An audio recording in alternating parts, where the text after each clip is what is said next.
ဆရာမိဘလို့လုပ်တယ်လဲဒီမှာထားမယ်ဒီမှာထားမယ်ဒီမှာမထားဘူးအဲ့လိုပြောတယ်လေ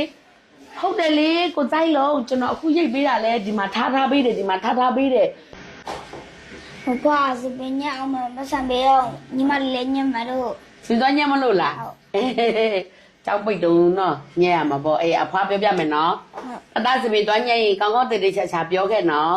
အဖွားလို့ရှမ်းဟာတာရှိရတိလားတာကိုပြောပြမယ်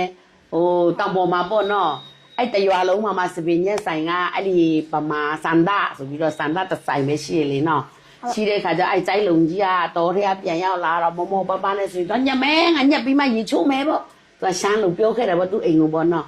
အဲ့နဲ့လာတဲ့ခါကျစပင်ညက်ဆိုင်ရောက်တဲ့ခါကျတော့စပင်ညက်တဲ့ဆရာပေါ့နော်ကျိုင်းလုံးစပင်ညက်မလို့လားဆိုဒါအဲ့လိုပဲပြောတာပေါ့နော်အဲ့နဲ့စပင်ညက်တဲ့ခုံပေါ်ထိုင်းဆိုတော့သူထိုင်မင်းလုပ်ပြီးဘလို့ညက်မလဲဘလို့လုတ်ပေးမလဲဆိုတော့သူကစဉ်းစားတာဘလို့ပုံစံပြောရမလဲပေါ့ရှမ်းလို့ကြတော့တားရဲ့တိလားထားဆိုတာရိတ်ခိုင်းတာရန်ထားဆိုတာမရိတ်ဘူးအဲ့လိုပြောတာ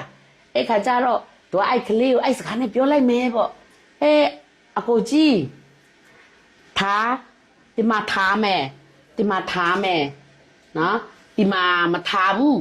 နော်ဒီမှာထားမထားဘူးခုပေါင်မခုပေါင်လို့ရှမ်းလွားမေးတယ်နေသဘောပေါက်လားတဲ့အဲ့ခါကျတော့ဟိုစပင်ရဲ့လူကသဘောပေါက်တယ်စိုက်လို့ကျွန်တော်ရိတ်ပေးမယ်ခုံမတက်ဆိုတော့ခုံမတက်သူ့ကိုဒါလေးစီးပြီးတဲ့ခါကျတော့စပင်ညိတ်ခါနာတော့တဲ့အလုံးလုံးပြီးပြန်လာမောဆိုတော့အိတ်ချင်တာပေါ့တာအဲ့ဒါနဲ့သူကအိတ်ငိုက်တာပေါ့စပင်ညိတ်တဲ့လူကရိတ်ပလိုက်ပြီးသူ့ရဲ့ဒီဘက်နှစ်ဘက်ခုံမှရိတ်ဖူးဒီထိတ်ကအရာတလို့ကြီးဝိုင်းရှင်းပြောင်ကြီးရိတ်ပလိုက်ပြီးရိတ်ပလိုက်တဲ့ခါကျတော့အောင်တာတွေထဲအမွေးတွေရိတ်ပြီးဆိုတဲ့ခါကျတော့တိုင်လုံးပြီးပြီထားတော့ဆိုနိုးတယ်တဲ့အဲ့ဒါနဲ့သူကနိုးလာတော့မှန်ကြည့်တော့ဟိုးတာယောဆိုတေးပြီပေါ့ဟေးဆရာမိဘလို့လုပ်တယ်လဲဒီမှာထားမယ်ဒီမှာမထားဘူးအဲ့လိုပြောတယ်လေ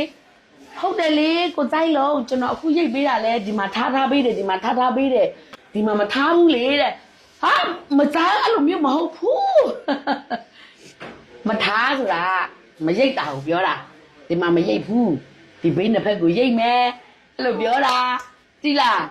အဲ့တော့စကားတစ်ခါလေးလွဲရင်အဲ့လိုဖြစ်တတ်တယ်တတလည်းအဲ့လိုမားမယ်နော်တခြားပြောရိတ်နော်ဟုတ်ပြီ